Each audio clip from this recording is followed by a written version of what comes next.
I'm not going to sugarcoat it.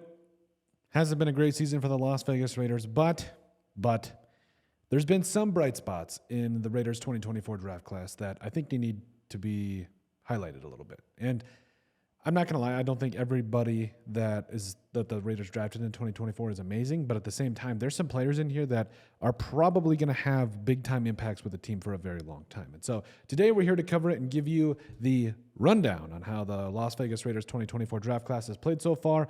So with that, let's get into it. So first off, obviously, top of the food chain here, Brock Bowers, the 13th overall pick. It was kind of weird about how he fell to the Raiders, but overall, he has played very well, and he's been a favorite target of Gardner Minshew and Aiden O'Connell and hopefully Desmond Ridder on Sunday. But overall, 59 targets, 47 catches for 477 yards and a touchdown.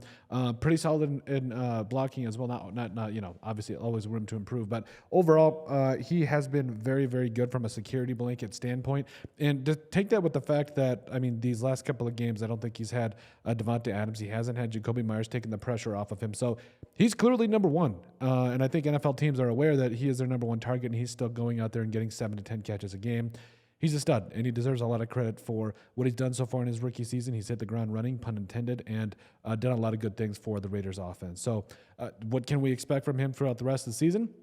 I'm hoping for a 100-catch, 1,000-yard season, maybe even 5-6 touchdowns when it's all said and done, but I guess we'll have to see how everything kind of goes. But, hey, hats off to Brock Bowers. He's balled out this year, and he deserves a lot of credit. In the second round, yes, Jackson Powers-Johnson, who suffered an injury in the preseason as well as training camp, and he has played okay, 292 all-purpose snaps this year. He has allowed 1 sack as well as 1 quarterback hit and a hurry. He has a 54.7 PFF pass blocking grade, 53.5 overall grade, and it's one of those things where the more exposure he gets, I think the better he'll play, and he's right next to Colton Miller and Andre James. He might even replace Andre James if the Raiders want to try something out with the offensive line and really get crazy with this thing. But you got to give the nod to Jackson Powers-Johnson, JPJ, for coming back, and he's going to get better, and I really like what I see from him from a pass blocking perspective.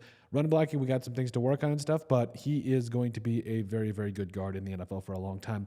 I think this could be something to build on for the Las Vegas Raiders between Dylan Parham and JPJ for the future many years to come. In the third round, the Raiders selected DJ or Delmar Glaze, the tackle coming up out of Maryland, and has played I think all of his snaps in the NFL at right tackle, and obviously he's been actually better than advertised. I did not expect him to hit the ground running like he did, and 333 snaps, has allowed 2 sacks, 3 hurries, as well as has a 62.3 PFF pass blocking grade. He's 61.9 overall.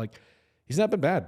We have seen a lot worse, and I think that DJ Glaze deserves some credit for how he's came in as a rookie when a lot of people, I think, were expecting him to be a swing backup tackle, and he's turning in some solid performances. Most notably, I think he had an 89.5 PFF run blocking grade this last week, and I think he's only going to get better, and the fact that he is on that right side right next to Dylan Parham, I think that those two have a very, very good relationships in terms of cohesion and calls and stuns and all that kind of stuff. And I think he's very solid in what he brings to this offensive line. In the fourth round, the Raiders selected DeCameron Richardson, the cornerback coming up out of Mississippi State. Go Bulldogs. And he's been injured as well. 2 games so far, has a tackle as well as has been targeted once in coverage, allowed a 7-yard reception. And I think he's going to get more run as the year goes along, because I think the Raiders are in a spot where, yes, it hasn't gone according to plan. I still think you can play the younger players and really see what you have in guys like Richardson.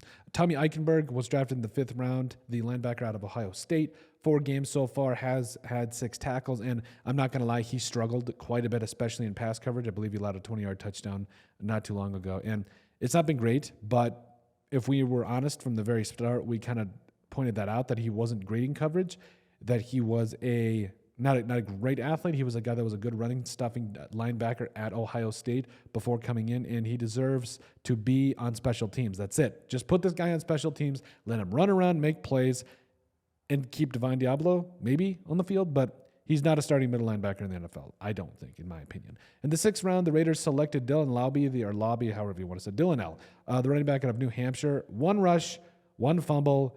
Yikes. I don't think that is exactly how he wanted to start out his NFL career, but maybe he'll get more run.